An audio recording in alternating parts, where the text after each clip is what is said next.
dan bunda yang di rumah boleh mengikuti ya. Insyaallah surat 31 ayatnya ayat 12. Kamu terbangin? Siap. Oke. Surat apa pun namanya pun? Luqman. Coba bayangkan ini. Nama suratnya surat Luqman. Kira-kira ini nama Luqman ini mengindikasikan mengarah ke ayah atau ke ibu? Ke ayah. Dan ternyata untuk mendidik anak-anak supaya anak-anak termotivasi itu perlu melibatkan ayah. Nggak boleh diborong sendiri pun. Ya. Selama ini rata-rata para ibu itu kalau mendidik anak-anak, mana yang lebih banyak terlibat pendidikan? Ibu-ibu atau bapak-bapak? Ibu-ibu. Kalau di luar situasi pandemi dulu, yang menyiapkan bekal sekolahnya anak-anak ibu atau bapaknya? Ibunya. Yang ngantarkan anak-anak SD ke sekolah ibunya, bapaknya? Ibunya. Yang jemput? Ibunya. Yang berangkat ke tata usaha untuk bayar SPP, bapaknya, ibunya? Ibunya. Yang ngambil rapot? Ibunya. Yang nemenin PR ibu. Yang protes-protes ke sekolah, bapaknya, ibunya? Ibunya juga. Dan ketika diundang parenting yang hadir siapa? Ibunya. Inilah masalah utamanya, kenapa kita nggak bisa menemukan satu formula untuk memotivasi anak-anak. Satu, karena tidak terlibatnya para ayah. Tidak terlibatnya para ayah. Kok bisa tidak terlibat para ayah itu menyebabkan anak-anak kurang termotivasi? Karena rata-rata menurut riset, pembicaraan ibu itu mampu mengeluarkan kosakata per hari 21.000 kata. Per hari 21.000 kata. Silakan buka Google kalau nggak percaya ya. 21.000 kata, banyak sekali, wah sekali banget. Sementara ayah pada umumnya banyak mana, ibu atau ayah kalau ngomong? Ibu, diborong ibu-ibu. Berangkat pagi desain ini, masih bener ya, pulangnya di rumah ditakoni lagi, nanti mau tidur, seperti berseri-seri gitu ya. Sementara para ayah banyak diemnya ya. Baik, nanti saya tunjukkan bagaimana supaya nanti anak-anak mendapatkan motivasi yang berimbang. Satu, suratnya surat Luqman. Surat Luqman ayatnya ayat 12. Kalau dicatat mungkin yang di rumah boleh bisa buka catatannya. Ayatnya ayat 12 sampai 19 ini rahasia untuk mendidik anak-anak jadi anak-anak yang solih dan solihah. 12 sampai 19. Ini rahasia. Sebenarnya nggak rahasia sih, karena semua umat muslim bisa buka. Cuman sayangnya cuma dibaca, nggak dipraktekkan. Kita awali dari ayat 12. A'udzubillahi minasyaitonir rajim. Wa laqad ataina Luqmanal hikmata an yashkur lillah. Dan seterusnya ya. Dan sesungguhnya telah kami berikan kepada ya Luqman itu sebuah kapasitas namanya bersyukur. Maka prasyaratnya menjadi orang tua sebelum menerapkan ayat 13, ayat 14, ayat 15 sampai 19, prasyaratnya harus menguasai ayat 12. Yakni punya dua kapasitas untuk menjadi orang tua motivator. Satu, punya hikmah. Walaqad ataina Luqmanal hikmata hikmah. Nomor dua, punya kapasitas bersyukur. Kalau dua ini nggak punya, nggak bisa jadi orang tua yang dipanggilkan anak, nggak bisa. Ya, dua ya, satu hikmah, dua syukur. Mana lebih sering dibahas di dalam kajian-kajian, hikmah atau syukur? Syukur. Baik, saya tunjukkan lebih dulu supaya nanti menjadikan lebih adem ketika ketemu anak-anak yang agak sulit dikendalikan. Langkah pertama, punyalah hati yang mudah bersyukur. Kalau hati ini mudah bersyukur, kita bersyukur kepada Allah. Rumusnya siapa yang pandai bersyukur akan ditambah nikmatnya. Maka kalau dengan bersyukur kepada Allah atas lahirnya anak ini, atas hadirnya anak ini, maka Allah yang akan menambah kenikmatan penjenengan punya anak ini. Kalau jangan sombong, karena kan kita ini sombong. Aku lu S1 pendidikan, aku lu S2, aku lu S3. Ya Allah, tolong jangan sombong dulu. Karena yang memegang hatinya anak-anak itu ibunya, bapaknya atau Allah? Allah. Maka bersyukurlah kepada Allah karena lahirnya anak itu, hadirnya anak itu di keluarga ini, sehingga nanti Allah akan menambah kenikmatan kita sebagai orang tua atas anak itu.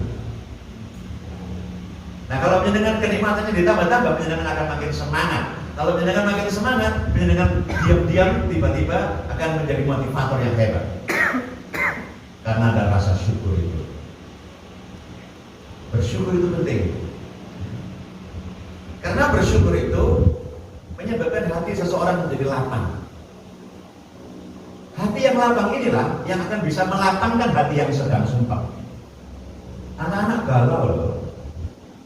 Kalau ketemu ibu yang galau juga, anak-anak gak nyaman. Dia perlu ibu yang hatinya lapang. Dia perlu ayah yang hatinya lapang pula. Hati yang lapang itu diantaranya paling penting itu adalah bersyukur. Bersyukurlah penjenengan ini sudah punya pasangan hidup. Tidak setiap remaja putri diberi kesempatan oleh Allah menjadi istri. Saudara-saudara, ada yang umur 45 loh, belum dapat suami. Ada yang umur 50 kadang ada yang sangat meninggal dunia. Lah penjenengan sudah diparingi Allah kesempatan untuk punya suami. Tidak setiap remaja putri diberi kesempatan oleh Allah untuk menjadi istri. Dan tidak setiap wanita diberi kesempatan oleh Allah untuk menjadi ibunda. Buktinya ada teman saya itu ya, yang nikahnya sudah sampai 11 tahun. Belum disebut ibu, belum disebut bapak. Jadi kan sudah disebut ibu, alhamdulillah. Sudah disebut istri, alhamdulillah. Banyak bersyukur itu dulu. Nah kalau kita ini tidak pandai-pandai bersyukur seperti itu, sulit bagi kita ini untuk turut melapangkan hatinya anak-anak. Bersyukur. Lagi pula Bu, ini mau nggak ada anak-anak ya, anak udah keluar. Nah, kita ngomong ya belak-belakan. Bu kalau di rumah buka pakai Zoom ya. Nah, pakai Zoom. Kalau ada anak sebentar, ya anak-anak dialihkan perhatiannya sebentar ya. Saya mau ngomong sesuatu yang agak penting ya. Perhatikan. Anak-anak lahir ke dunia itu, ya dari alam ruh ke dunia ini, itu kan nggak bisa milih. Nggak bisa milih bapak kayak apa, ibu kayak apa. Anda yang boleh milih. Belum tentu milih ibu kayak gitu. Anda yang boleh milih, mungkin anak-anak akan bilang, ya Allah lahirkan saya ya Allah dari rahimnya seorang ibu yang hafal Quran ya Allah, supaya nanti saya mudah belajar Al-Quran dan saya nanti kembali bersama ibu saya bergandengan tangan menuju surga ya Allah. Mari kita berkata sebentar hafalan Quran kita seberapa. Supaya nanti saya ya Allah dididik oleh ibu saya dengan Al-Quranmu ya Allah. Ya Allah lahirkan saya ya Allah dari spermanya seorang laki-laki ya Allah, yang kaki-kakinya itu 5 waktu ke masjid ya Allah. Dan nanti saya bisa buntuti kaki ayah saya 5 waktu ke masjid dan berakhir kaki saya nanti dengan kaki ayah saya di surgamu ya Allah. Kira-kira anak-anak sudah mendapatkan ibu dan bapak kayak gitu belum? Kasihan tuh anak-anak. Sakno berkoyo-koyo buat kasih. Bapaknya kok bisa ya Allah. Saya tidak jajan aja di ibu ini. Murah-murah. Bapak ayo murah-murah kamu agak duit bisa kan? Double ya. Kasihan anak. Makanya kita bersyukur kepada Allah. Kita masih diparingi kesempatan oleh Allah, walaupun ilmu kita belum banyak, tapi kita sudah disebut sebagai bunda, bisa disebut sebagai ibu, dan kita bisa memiliki anak-anak dengan sebaik-baik. Ya. Nah, itu sebabnya merujuknya kepada Al-Quran. Kalau tidak merujuk kepada Al-Quran, kepada teori-teori yang muncul di berbagai seminar itu belum tentu benar. Kalau Al-Quran insya Allah pasti benar. Ya, insya Allah penafsirannya juga kita upayakan merujuk kepada tafsir yang benar. Ya. Bersyukur ya, alhamdulillah bersyukur, penting ini ya, bersyukur. Bagaimana caranya anak-anak juga merasa nyaman di sekolah? Ini mumpung ada guru-guru, ada kepala sekolah. Nah, boleh ya saya memberi nasihat guru-guru, memberi nasihat kepala sekolah, boleh ya? Nanti kalau anak-anak berkumpul begini, insyaallah berdirilah di depan anak-anak.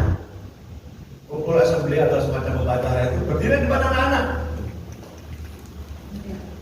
Dan katakan kepada anak-anak seperti ini. Boleh warna, boleh guru, boleh kepala sekolah mengatakan seperti ini. Anak-anak semuanya, kami di sini, kepala sekolah dan guru-guru, kami bersyukur kepada Allah karena kalian mau sekolah di SMI ini. Kami bersyukur kepada Allah. Dalam hati teruskan Pak. Sebab kalau kamu nggak sekolah di sini, SMI ini bisa tutup. Bersyukur pada Allah. Nah, Allah nanti akan mudahkan kita untuk mendidik anak-anak. Bersyukur. Nah, kalau anak-anak hadir di sekolah itu disyukuri. Ya Allah, disyukuri, bahasa psikologinya diterima. Itu nanti anak-anak akan merasa aman dan nyaman. Kalau merasa disyukuri. Kalau tidak disyukuri, dia akan terancam. Mirip ketika kita sekolah dulu.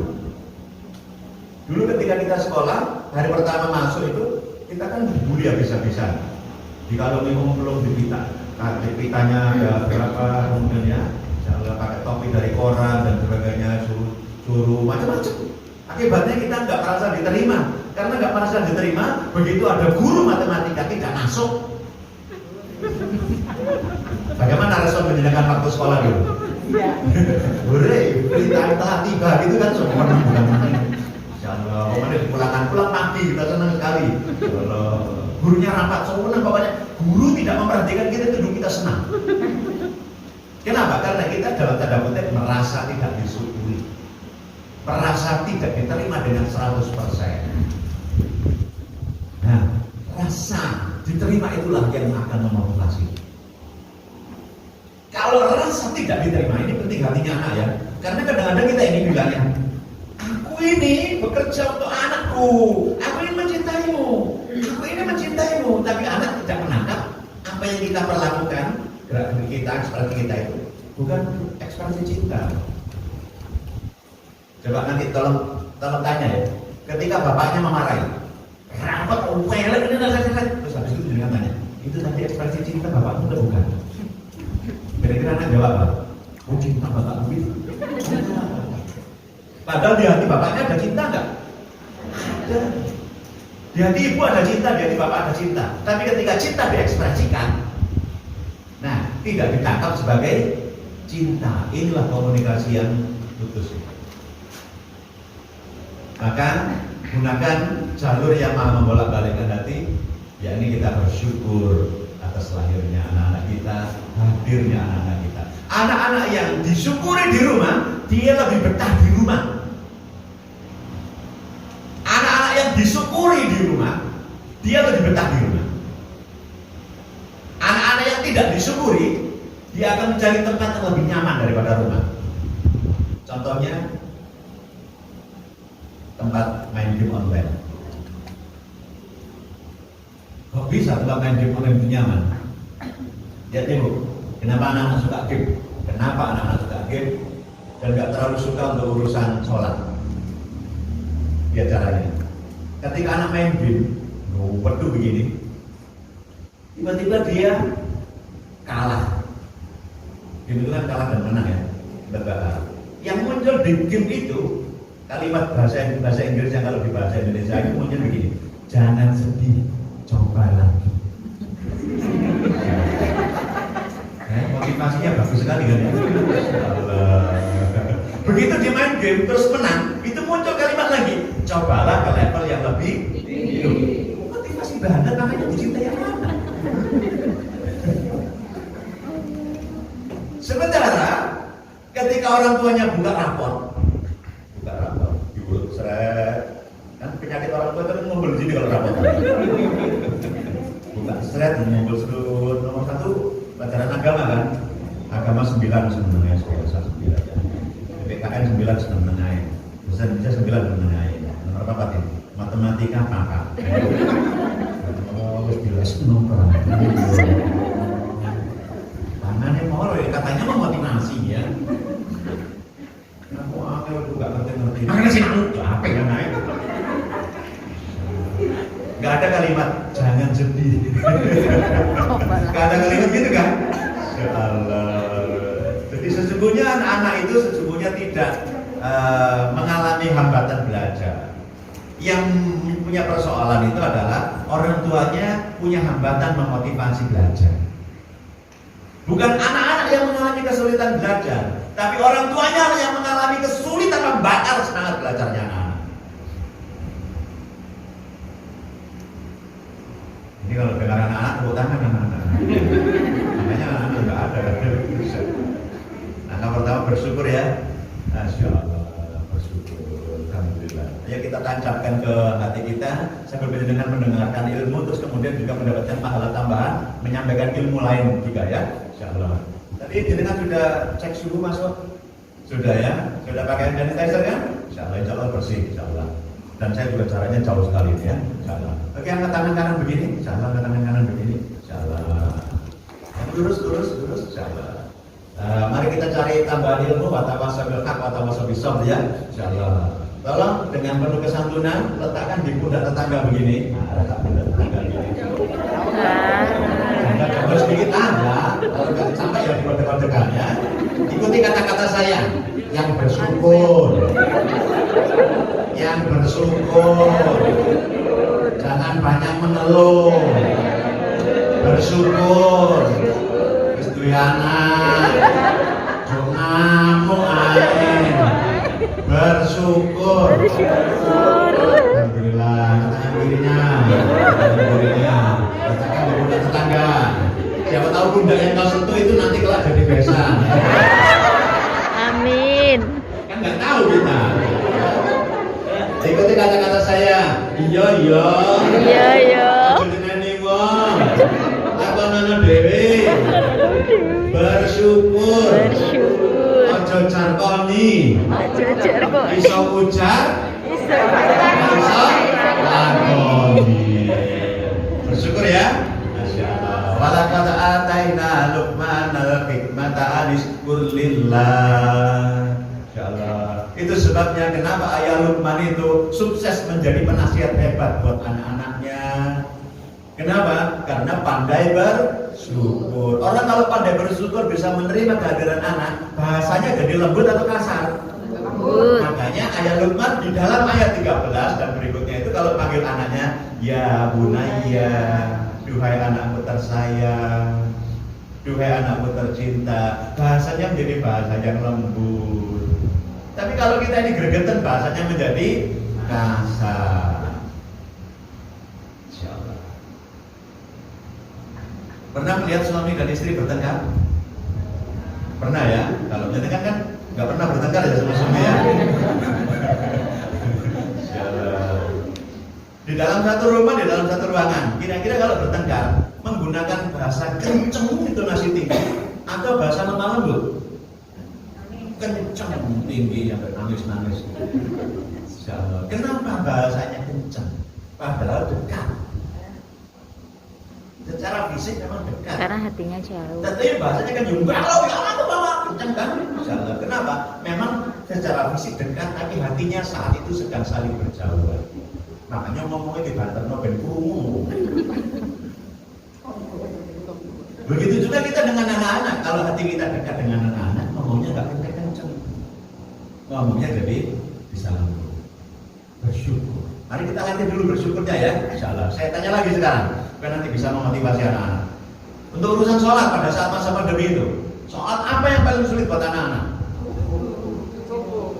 Berapa persen yang mengalami kesulitan anak-anak sholat subuh? Karena nggak apa-apa, nanti biar dibantu oleh malaikat, dibantu oleh Allah ya. Insyaallah. Oke, cukup. Oh, coba angkat tangan yang subuh, yang spesial kadang-kadang gregetan mau anak-anak subuh ya. Insyaallah. Oke ya, cukup mayoritas. Oke. Coba bayangkan dialog ini. Pada saat anak-anak itu dengar subuh, Allahu Akbar, kadang-kadang dia turun muka. Bagaimana cara ibu membangunkan pada umumnya? Subuh ya. Subuh. Karena subuh dulu ya. Masih dulu ya. Subuh. Ini ya.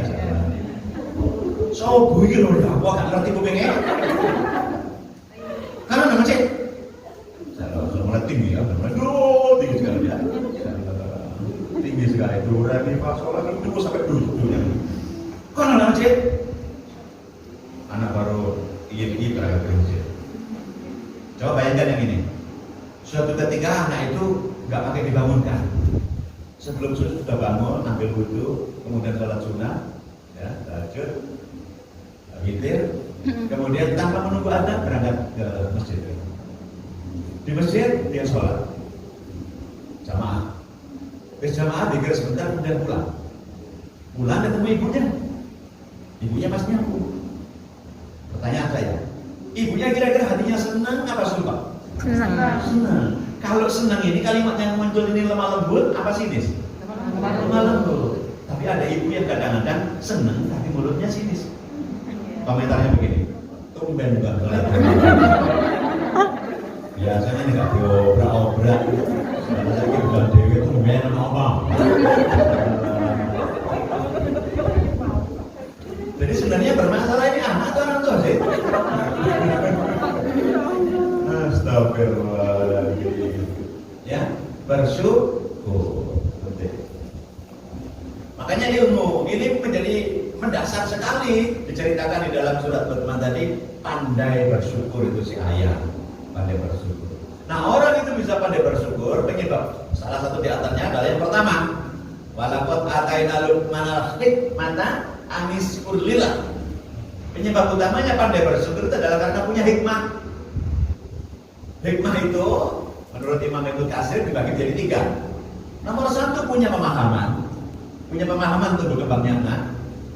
Kalau dalam konteks parenting. Nomor 2 punya ilmu jadi ibu, punya ilmu jadi ayah kalau dalam konteks parenting. Yang ketiga punya tutur kata yang baik. Coba kalau memenuhi syarat hikmah dan syukur masyaallah dasar itu anak-anak ya.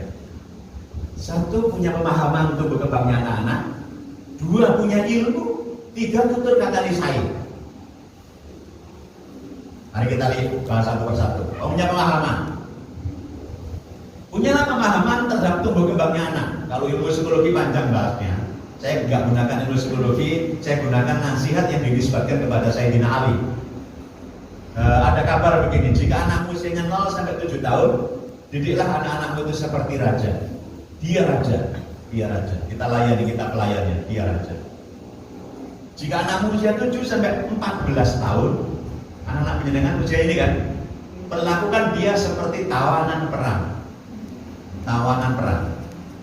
Jika anakmu usia 14 sampai 21 tahun, didiklah dia seperti sahabatmu, temanmu. 21 tahun ke atas anak-anak sudah mandiri. Secara ekonomi sudah menikah dan sudah lepas.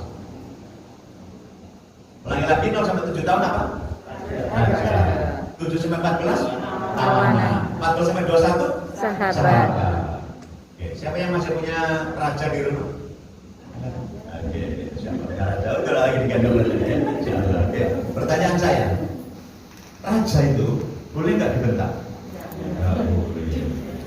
Boleh nggak dimarah-marahi? Dicubitin? Dipendeliki? Kira-kira kalau ada pelayan mendeliki raja, kira-kira pelayan ini termasuk pelayan yang apa?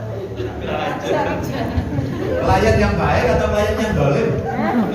Astagfirullahaladzim.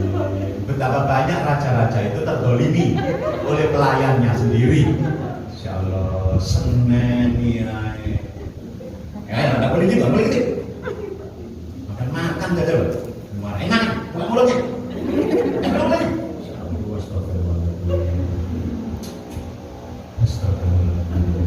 Ya, puaskan anak-anak sebagai raja 0 sampai 7 tahun. Kalau dia mau naik pundak, naik aja tidak apa-apa.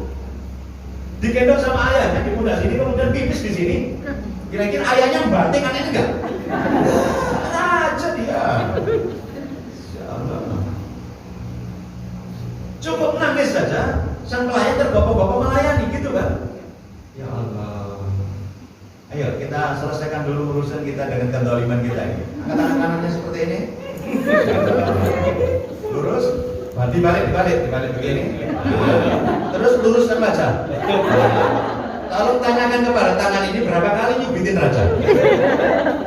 Berapa kali nyubitin raja? Astagfirullahaladzim. Astagfirullahaladzim. Mudah-mudahan Allah memberi tangan ini ya. Insya Allah tangan yang tidak berilmu ketika mengurus raja itu. Astagfirullah. Ya, mudah-mudahan Allah memberi kita. Kalau nggak diatur urusannya makin panjang nanti di akhirat. Ya.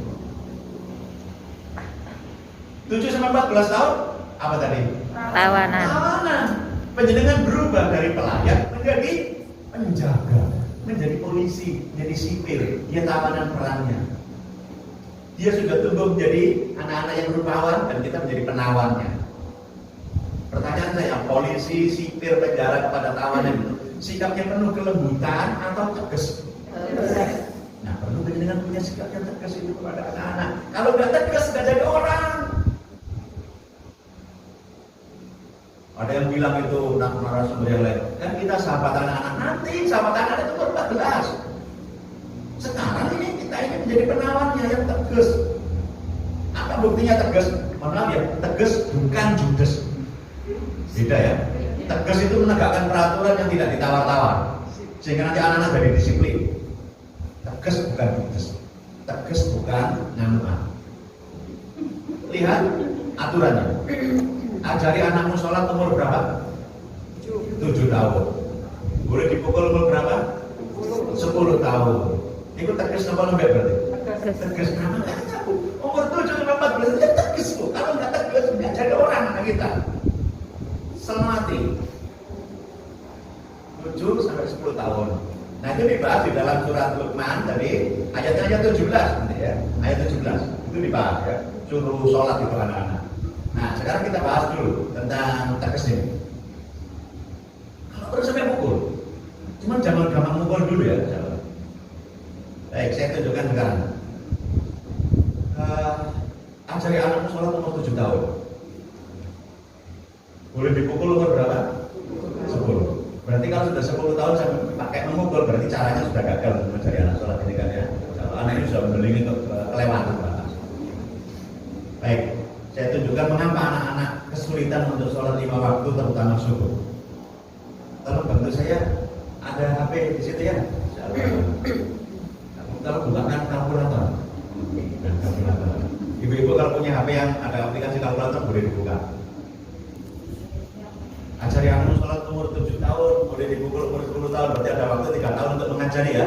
Masya Allah. Perhatikan yang mengajari. Yang mengajari itu namanya Al-Ummu Madrasatul Ula, ibu sebagai madrasah. Kalau ibu sebagai madrasah, kepala sekolahnya siapa? Bapak. Bapak. Berarti orang guru, orang kepala sekolah. Muridnya siji, guru di loro, waktu itu 3 tahun, bayang. Muridnya siji, guru di loro, waktu itu 3 tahun. Coba bayangkan lagi. Muridnya guru siji, guru di loro, siji guru di kepala sekolah. Waktu itu 3 tahun, mata pelajaran juga siji. Kira-kira nek ana gagal ya iki. Kira-kira sing masalah itu muridnya apa guru? Oh, kepala sekolah. Kepala sekolah. Bapak-bapak juga nyaman banget. Ya betul, kepala sekolahnya ya. Kepala sekolahnya. Kebacut ini ya, kok iso ya. Muridnya siji, guru di loro, waktu itu 3 tahun, pelajarannya masih siji. Kalau di SMP ini kan, muridnya banyak, gurunya banyak, pelajarannya banyak kan. Nah ini kalau di rumah itu, muridnya siji, guru di loro, mata pelajarannya siji, waktu itu 3 tahun, oh ya gagal. Berarti ada masalah, guru les yang bermasalah ya ini kan. Baik, tolong dihitungkan, angka 5. Angka 5, sholat 5 waktu. Sambut? Oke, tolong dikalikan 30. Ya, kalikan 5 waktu, kali 30. Sambut? Oke, ketemu ya.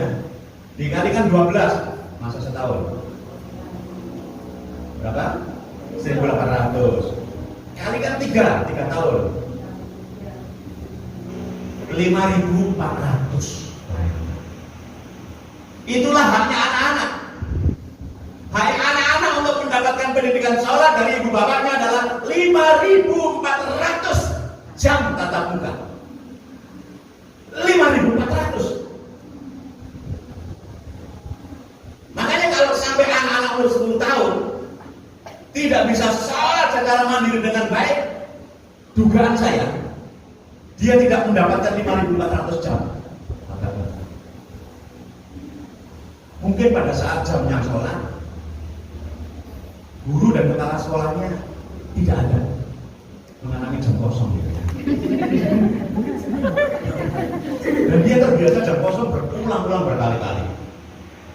Itu sebabnya kalau ada anak umur kita 10 tahun itu dan tidak bisa sholat dengan tertib, tolong pertanyakan berapa hak yang sudah kita korupsi dari 5.400 itu. Berapa haknya?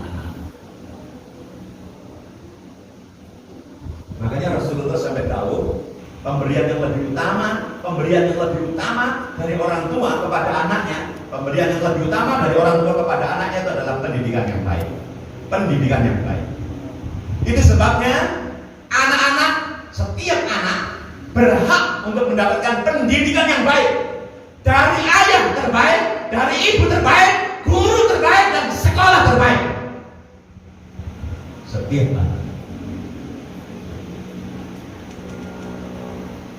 dia perlu mendapatkan pendidikan terbaik dari ibu terbaik, ayah terbaik, guru-guru terbaik, di sekolah terbaik. Apa ukurannya pendidikan terbaik itu? Ukurannya di antara banyak ukuran itu yang paling utama itu adalah di dalam surat Al-Hadid ayat 20, potongan ayat paling akhir, A'udzubillahi minasyaitonirrajim, wa mal hayatud dunya illa mata'ul ghurur. Dunia itu tidak lain adalah kesenangan yang menipu. Maka pendidikan yang baik itu adalah pendidikan yang membuat anak-anak tidak tertipu dengan dunia ini. Pendidikan yang membuat anak-anak runduk bertakwa kepada Allah SWT. Pendidikan yang membuat anak-anak berbakti kepada orang tuanya. Pendidikan yang membuat anak-anak makin taat, tidak puas bermaksiat. Itu pendidikan yang baik. Mari kita ukur kan. Ada guru di sini, saya tanya. Sekolah di SMP kita ini, anak-anak diperhatikan sholatnya? Masya Allah. Ada laporan terperinci, Masya Allah. Anak-anak diperhatikan tilawahnya? Iya. Masya Allah. Oh, jempol. Karena tinggal di rumah. Sekolah SMP ini punya kurikulum? Apa nama kurikulumnya? K13. Oke, K13. Guru-gurunya masuk SMP ini perlu ijazah khusus atau harus wong lah pokoknya perlu ijazah khusus? Ada trainingnya? Ada yang bisa disertifikasi? Alhamdulillah. Pertanyaan saya ini untuk kurikulum sekolah ya. Untuk rumah Bu, jenengan. Pertanyaan saya. Kurikulum jenengan apa? Bu.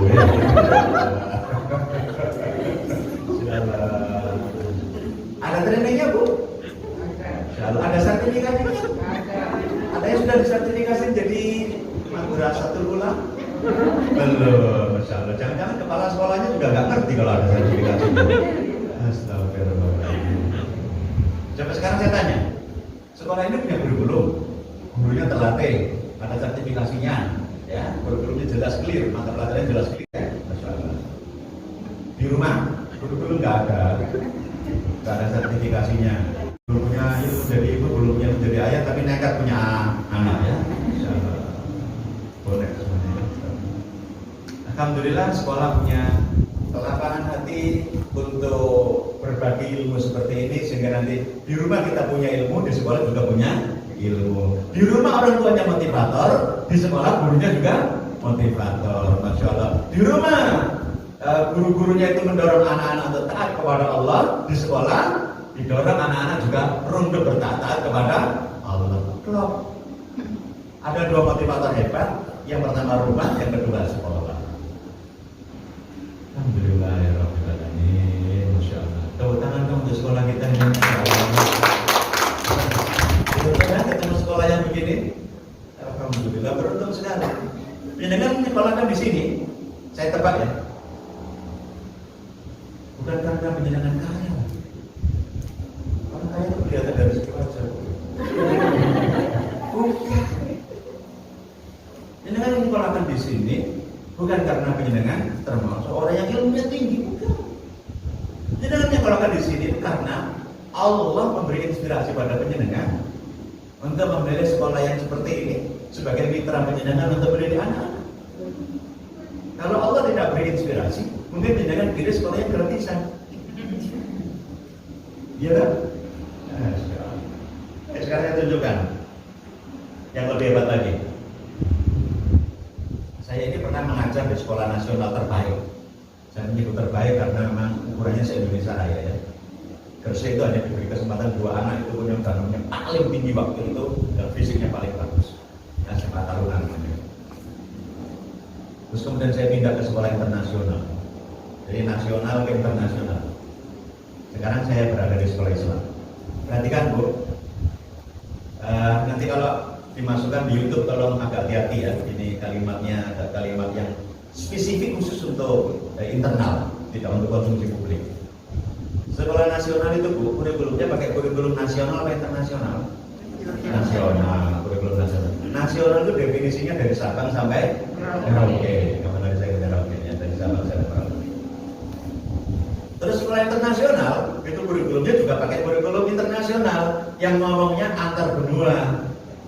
Ada Amerika dibahas, ada Australia dibahas, ada Cina dibahas, ada Afrika dibahas, sudah antar benua. Kira-kira begini acaranya. Kalau di Indonesia, misalnya kalau untuk pelajaran bahasa Indonesia,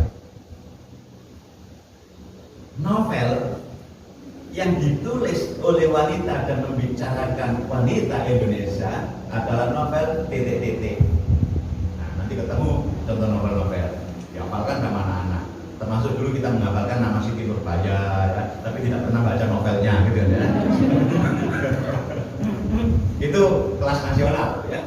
Kalau kelas internasional, pertanyaannya begini: bagaimana pandangan masyarakat dunia terhadap wanita di berbagai belahan dunia? Itu yang tercermin di novel itu.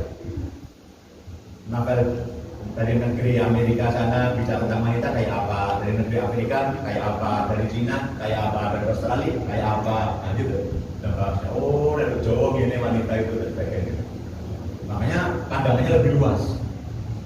Pertanyaan saya, berarti sekolah nasional dengan sekolah internasional itu cara cakupan luas mana? Internasional. Mahal mana SPP-nya? Internasional. Ini antar wilayah negara dari Sabang sampai Merauke, terus meluas antar benua. Makanya wajar ya, mahal ya. Yang terakhir sekolah Islam. Sekolah ini jauh lebih hebat, top. Bisa karena kurikulumnya itu bicara dunia sampai akhirat. Benar nggak? Ada nggak Al-Quran itu bicara wanita di dunia kemudian wanita di akhirat? Ada. Wanita di surga dibicarakan nggak? Iya. Iya. Insya Allah. Itu di sekolah internasional. Dan sekolah ini termasuk sekolah internasional atau sekolah kelas dunia akhirat? Dunia akhirat. Harusnya SPP-nya mahal. Dan alhamdulillah Allah izinkan melalui guru-guru kita kelasnya kelas dunia akhirat, tapi SPP-nya normal saja. Tepuk tangan untuk sekolah kita ya. Hanya boleh sekolah ini gitu, insyaallah ya, insyaallah. Ini bukan olahan kata-kata atau motivasi, ini fakta yang jarang kita sadar. Mudah-mudahan dengan rezekinya dilimpah ruahkan oleh Allah SWT ya, sehingga bisa nanti terpelihara di sekolah-sekolah ya seperti ini ya, sekolah yang bicara dunia sampai akhirat.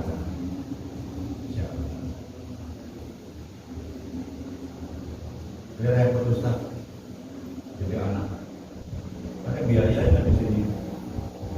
Ya kan kalau orang tua kan perlu biaya. Nanti kan juga orang tuanya dipanggil kayak begini nih. Disuruh berkolaborasi ya, memeriksa sholatnya anak-anak di rumah, ditandatangani juga. Repot Ustaz mendidik anak di sekolah yang kayak begini Ustaz, memang betul ya. Mendidik anak-anak yang soleh itu repot. Mendidik anak-anak yang soleh itu repot, dengarkan. Mendidik anak-anak yang soleh itu repot memang. Harus keluarkan tenaga, harus keluarkan ilmu, harus keluarkan harta, repot. Tapi kalau dengan mau repot-repot di dunia, insya Allah dengan akan berhenti repotnya di dunia, tidak repot-repot di akhirat. Siapa yang tidak mau repot-repot di dunia, bisa jadi kerepotannya akan pindah ke akhirat.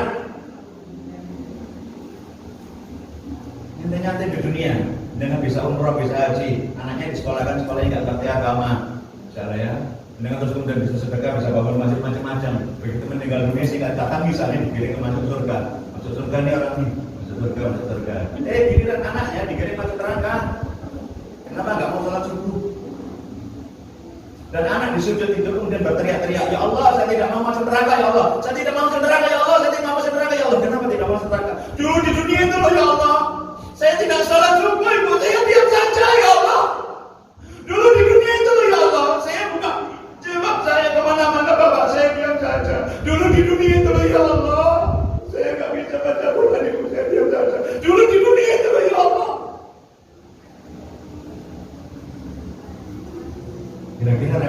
enggak? Maka mari kita repot-repot di dunia ya, sehingga nanti di akhir kita tidak mengalami kerepotan. Nanti nggih, salah kanan dulu, insyaallah. Kanan dulu. Letakkan di pundak tetangga. Tetap semangat ya. Semangat ya. Mendidik anak-anak. Tetap semangat. Repot-repot sithik. Repot-repot sithik. Tetap semangat. Semangat. Alhamdulillah. Balas ya. Balas. Jadi rumusnya suratnya surat apa tadi? Al-Luqman ayat berapa? 12. Nanti lebih detailnya lanjutkan dengan 19 dibaca di rumah. Tapi kompetensi dasar orang tua itu ada 2, yakni berhikmah dan bersyukur. Berhikmah dibagi menjadi 3. Yang pertama adalah punya pemahaman, yang kedua punya ilmu, yang ketiga tutur katane sae. Pemahaman dibagi menjadi 3, 0 sampai 7 tahun raja, 7 sampai 14 awanan, 14 sampai 21 sahabat. Maka kita harus punya ilmu yang bertingkat-tingkat dari raja menuju tawanan menuju sahabat. Sungguh prestasinya anak itu, saya mengingatkan ada guru-guru orang tua, prestasinya anak-anak itu bukan terletak pada trofi-trofi yang ada di lemari sekolah itu, bukan itu puncak prestasinya anak-anak. Puncak prestasinya anak-anak adalah kalau setiap anak kita tumbuh berkembang menjadi anak-anak yang solih dan solihah. Itu puncak prestasi. Kenapa? Karena yang bisa dibawa mati itu bukan trofi, tetapi sikap, karakter, derajat, solih dan solihah. Yang bisa dibawa mati ada 3. Nomor 1 adalah amal jariah, nomor 2 ilmu yang manfaat, nomor 3 adalah anak yang solih solihah. Garis bawahi solih solihah. Makanya kalau anak-anak sudah punya prestasi, punya trofi yang banyak tapi belum solih solihah, belum sampai pada puncak prestasi. Semangat ya. Masya Allah, repot tidak apa-apa, keluar duit tidak apa-apa. Mudah-mudahan diganti oleh Allah semuanya ya. Alhamdulillah. Tadi anak-anak sholatnya dikontrol itu ya? Setiap hari ada laporan buku terpuji. Oh, buku terpuji namanya, Masya Allah. Setiap hari.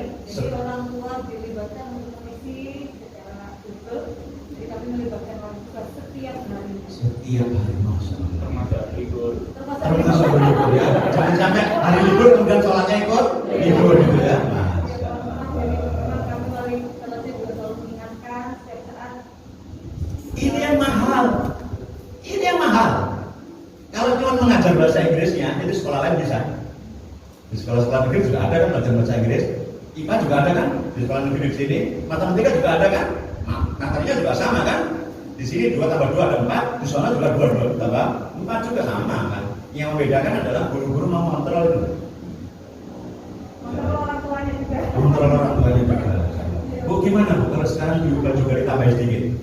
Nanti orang tuanya punya buku kontrol yang tak tanya anak-anak.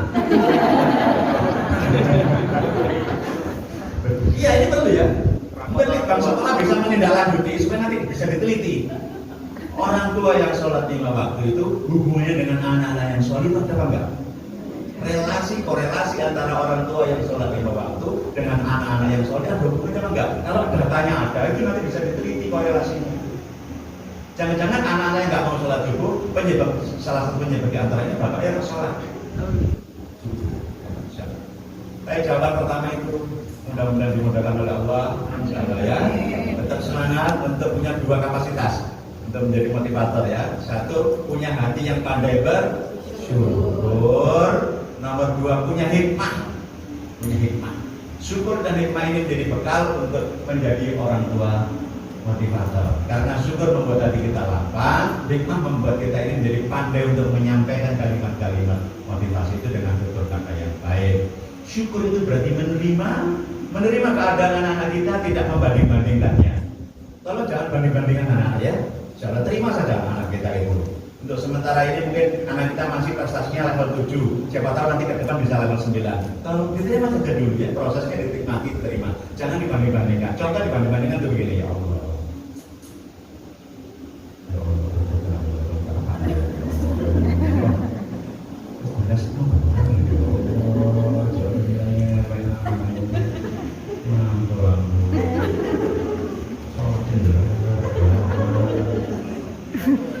dalam Quran ya rasa-rasa tenang.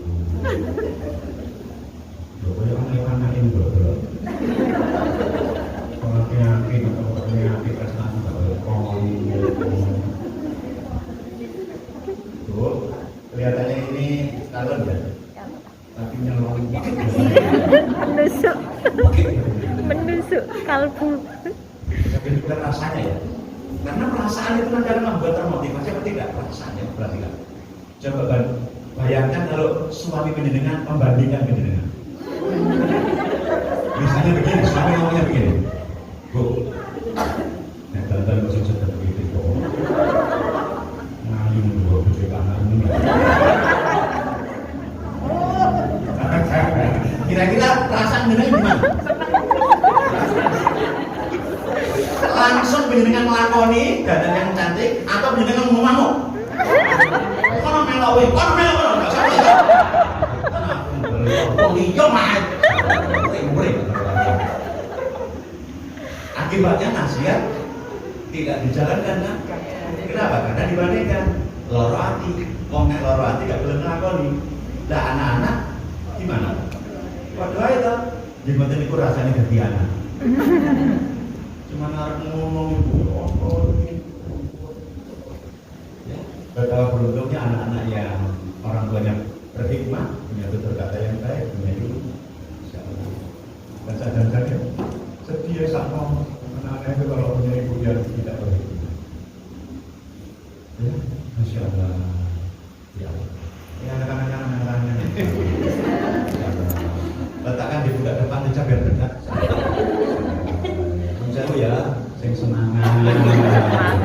Bersyukur. Biar tidak tersungkur di jalan kufur. Mudah-mudahan putrane panjenengan solih-solihah. Ya amin ya rabbal alamin. Katanya nggak berani nyentuh budak tetangga. Ya, saya kembalikan ke moderator, barangkali ada pertanyaan dari audien atau pertanyaan lanjutan yang harus saya bahas. Tunggu, teman-teman.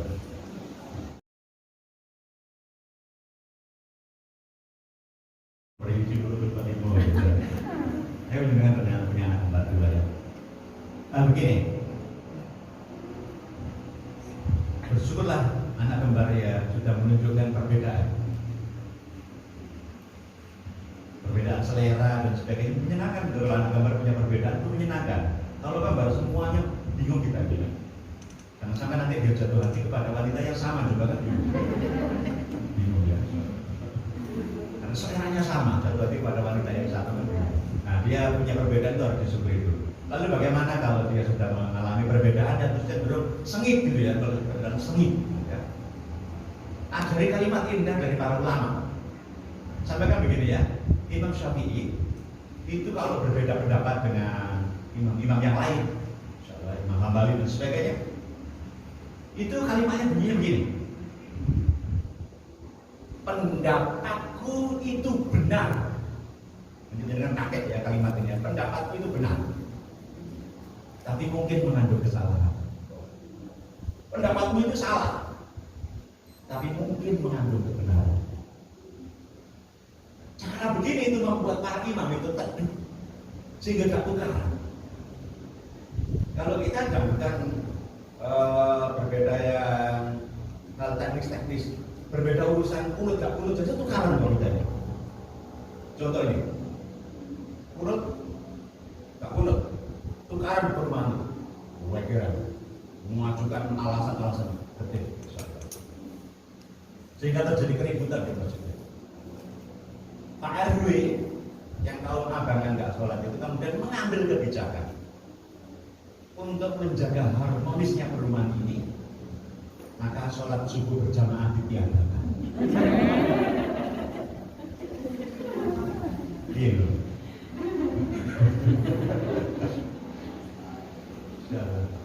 Mana yang salah? Kunut atau nggak kunut? Nggak ada yang salah. Yang salah ada yang nggak sholat gitu kan ya? Tapi sayangnya nggak sholat yang justru mengambil keputusan gitu. Maka saya sarankan sekali lagi, tanamkan pendapat ini, pandangan seperti ini dari ulama ya. Yang saya ingat salah satu di antara Imam Syafi'i, pendapatku itu benar, tapi tapi mungkin mengandung kesalahan. Pendapatmu itu salah, tapi mungkin mengandung kebenaran. Sehingga anak itu bisa legowo untuk melihat sudut pandang A, sudut pandang B, sudut pandang A, sudut pandang B, dan tidak bertengkar. Nah itu contohnya ulama-ulama hebat dulu. Nah, yang seperti ini perlu disampaikan kepada anak-anak supaya anak-anak pandai menjalin ukhuwah, pandai menjalin persaudaraan, termasuk kepada saudara kembarnya. Ya. Nah, sampaikan kepada anak pula bahwa puncak prestasimu itu bukan semata-mata pada prestasi akademis, tapi pada puncak apa tadi? Solid dan solihah. Makin solid dan solihah, sesungguhnya kamu itu, kalau anaknya laki-laki ya solid, kamu makin solid, tandanya kamu berada pada puncak prestasi. Kalau sudah berada pada puncak prestasi, prestasi yang lain itu akan siap mengikuti.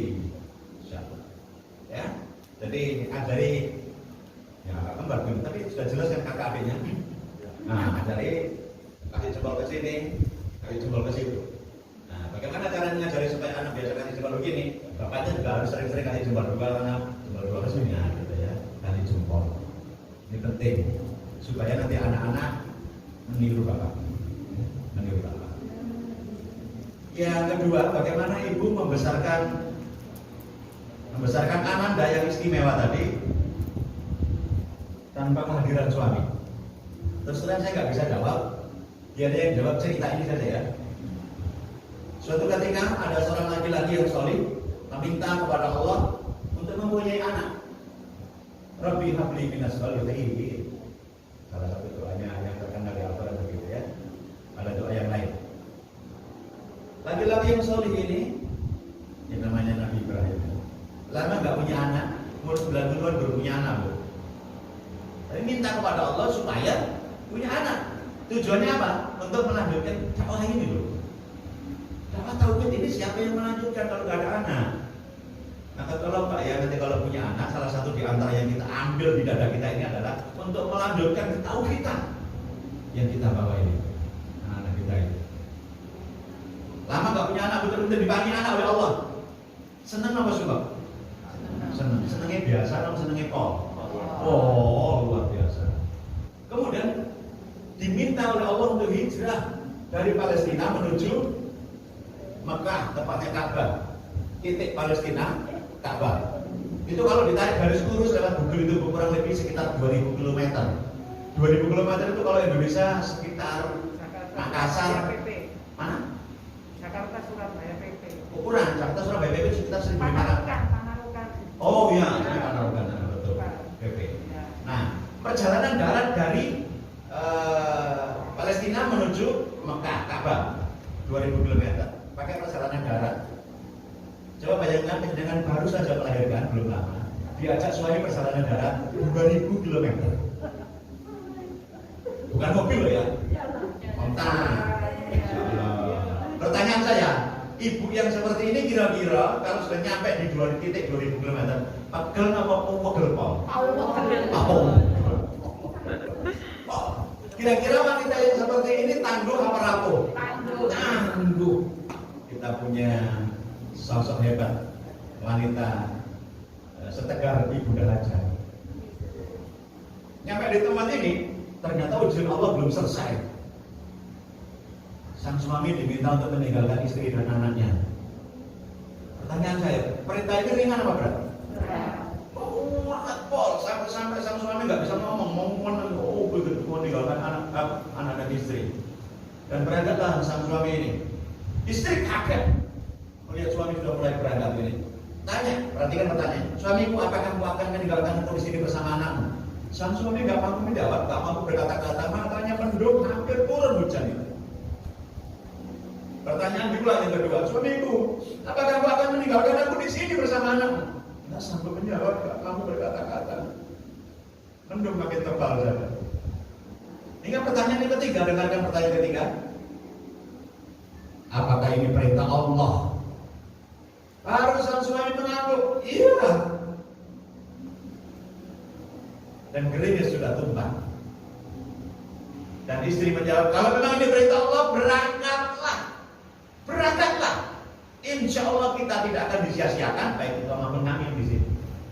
Bayangkan Bu, mbah waktu itu belum hidup. Kalau pasar, kalau desa di situ, kalau mesin ATM, kayak kan ditinggal begitu. Singkat cerita suami berangkat.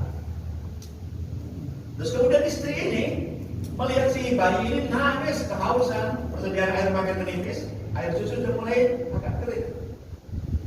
Pertanyaan saya, ibu ini membiarkan anaknya mati kehausan atau enggak? Enggak.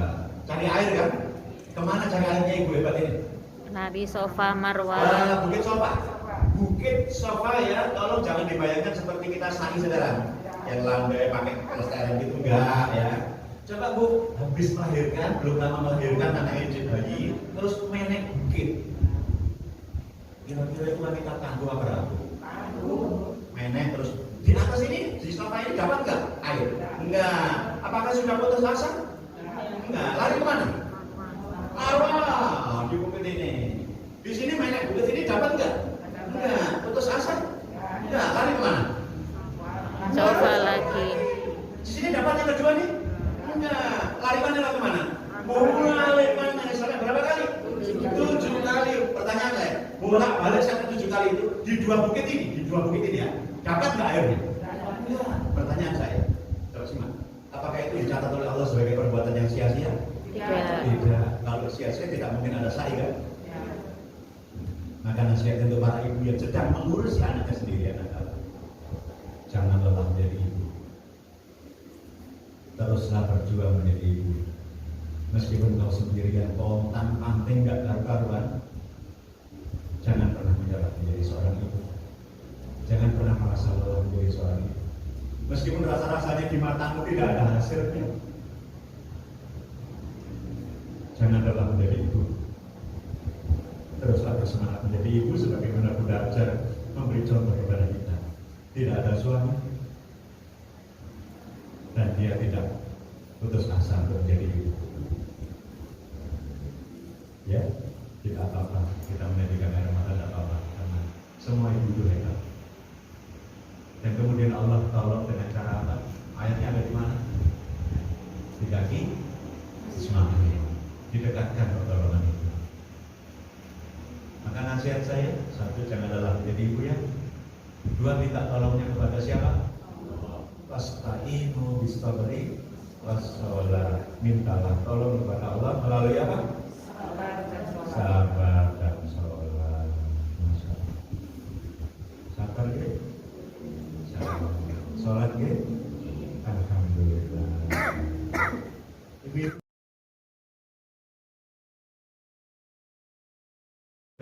juga ya, jebur gitu, lompat-lompat dari pinggir sungai jebur gitu ya. Insya Allah. Dan bapak kita kan anak tenang saja melihat anaknya mandi di sungai. Tahu alasan?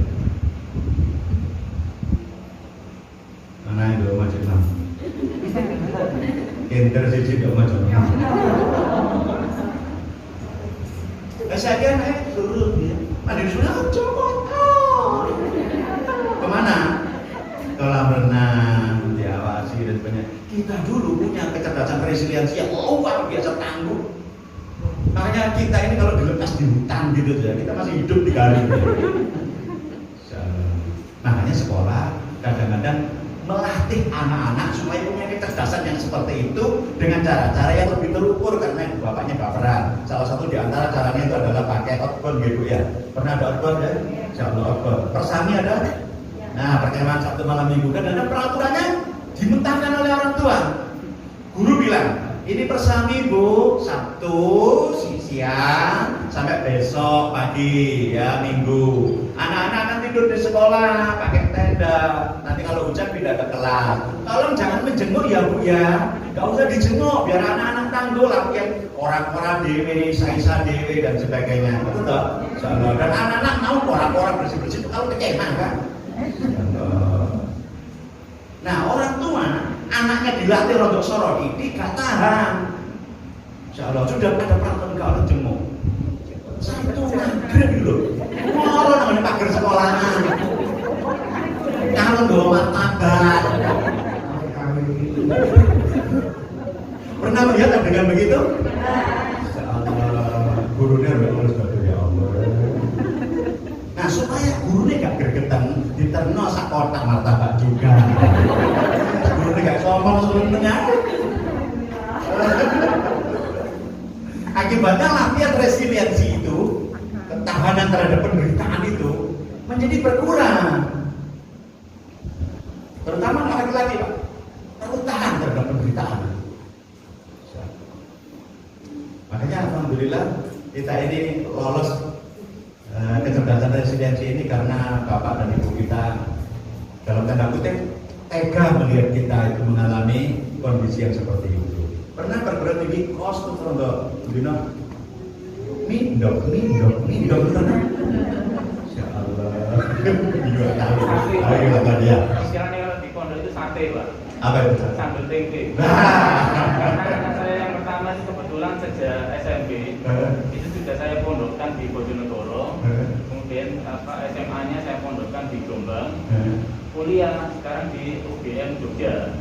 Sehingga sejak SMP sudah terbiasa pisah dengan orang tua. Masya Allah, alhamdulillah. Makanya jika penjenengan punya persepsi sebagai raja, tapi merajakan anak dengan cara tetap memberi kesempatan untuk tumbuh kapasitasnya, maka nanti insya Allah tidak masalah untuk menjaga kalimat tauhidnya tadi ya. Insya Allah sebagaimana yang diajarkan oleh Gus Bahan tadi ya.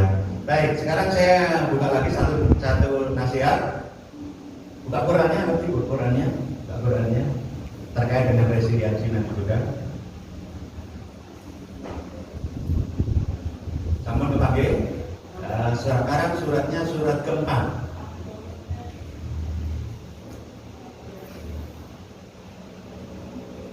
Namun ayatnya ayat 9. Ini favorit banget. Biasanya sering dikutip oleh brosur-brosur sekolah.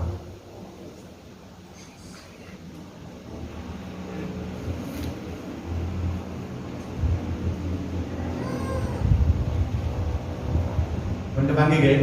Insyaallah. A'udzubillahi minasyaitonir rajim. Wal yaksal ladina law tarakum min khalqihim dzurriyyatan bi'atan khauf 'alaihim falyattaqullaha falyaqulu qaulan sadida. Hendaklah takut kepada Allah, jangan sampai kau meninggalkan anak-anak yang apa di situ? Yang lemah. Takutlah kepada Allah, jangan sampai kau tinggalkan anak-anakmu dalam kondisi yang lemah. Oleh sebab itu kita ini diminta untuk bertakwa dan mengucapkan perkataannya apa? Benar, yang baik. Masya Allah. Jangan tinggalkan anak-anak yang lemah ya. Dia harus tangguh, harus kokoh. Memang konteksnya itu bicaranya salah satu di antara bicara tentang waris ya, waris. Tapi ini bisa kita lebarkan jangkauan ibroh kita untuk mengambil makna itu supaya anak-anak tidak lemah, anak-anak yang tangguh. Karena tidak-tidaknya ada 5 kelemahan yang perlu kita hindari. Satu, jangan sampai anak-anak kita lemah secara fisik, kering-kering, tidak punya imunitas tubuh yang kuat sehingga gampang sakit-sakitan, bernafas saja fales ya. Mudah-mudahan kalau ada anak yang sakit begitu disembuhkan oleh Allah. Nomor 2, jangan sampai nanti anak-anak kita ini lemah mental atau emosional, sama aja bodohan, ngamuan, mau sih bodohan, ngamuan, muring-muringan, banting-banting, misuan itu lemah dia. Gak mampu menahan amarah. Nomor 3, jangan sampai dia lemah intelektual, BODO. Masalahnya sekolah itu gak munggah sampai hat-trick 3 kali berturut-turut. Yang keempat, jangan sampai lemah spiritual. Sholat ora iso, dongo namanya wong tua gitu, mendoakan orang tua nggak hafal dongone, sholatnya bergejekan, lemah secara spiritual itu dia. Yang terakhir, jangan sampai lemah finansial, miskin. Kalau dia miskin, bahaya besar buat generasi ini. Coba ulangi Bu ya, 1 apa? Jangan sampai lemah fisik. Tangguh, anak-anak kita mesti tangguh ya. Kuat menghadapi kondisi-kondisi yang membutuhkan kecerdasan resiliensi. Nomor 2, emosionalnya baik. Gak ngamuan, gak bodohan, gak membatingan. Insya Allah itu kalau jadi suami berbahaya orang kayak begitu. Insya Allah ya. Yang ketiga, jangan sampai lemah intelektual. BODO. Yang keempat, jangan sampai lemah spiritual, gak kenal sama agamanya sendiri. Yang kelima, jangan sampai lemah finansial, miskin. Coba hafalkan caranya begini. Tangannya begini semuanya, tangannya begini semuanya. Yang di rumah juga boleh ikut ya, supaya nanti dengan hafal saja gitu ya. Tujuannya untuk menghafalkan supaya nanti kita lihat anak-anak kita ingat kecerdasan yang ini. Satu, tangannya begini. Nah, tanda benteng begini adalah tanda silang begini menggambarkan seolah-olah anak-anak punya benteng pertahanan tubuh yang kuat. Ya, tidak gampang diserang penyakit, punya imunitas bodi yang bagus. Jangan lemah secara fisik. Dua, tangannya begini. Mendodo dengan ngamuan, godoan perasaan, baperan, jalan, jangan sampai lemah apa? Emosional. Ini apa tadi? Ini emosional. Yang ketiga begini, intelektual. Lagi-lagi, satu, fisik. Dua, Emosional. tiga, Intelektual. yang keempat berdoa begini, spiritual. Ya, senantiasa dirinya walaupun dia di bumi, tapi terhubung ke langit kan? Masya Allah. Ulangi lagi, satu, Fisik. dua, Emosional. tiga, Intelektual. empat, Spiritual. terakhir. Finansial.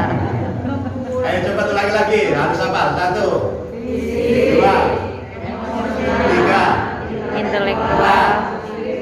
lima. Finansial. Ini perlu dibahas dari satu ke tiga.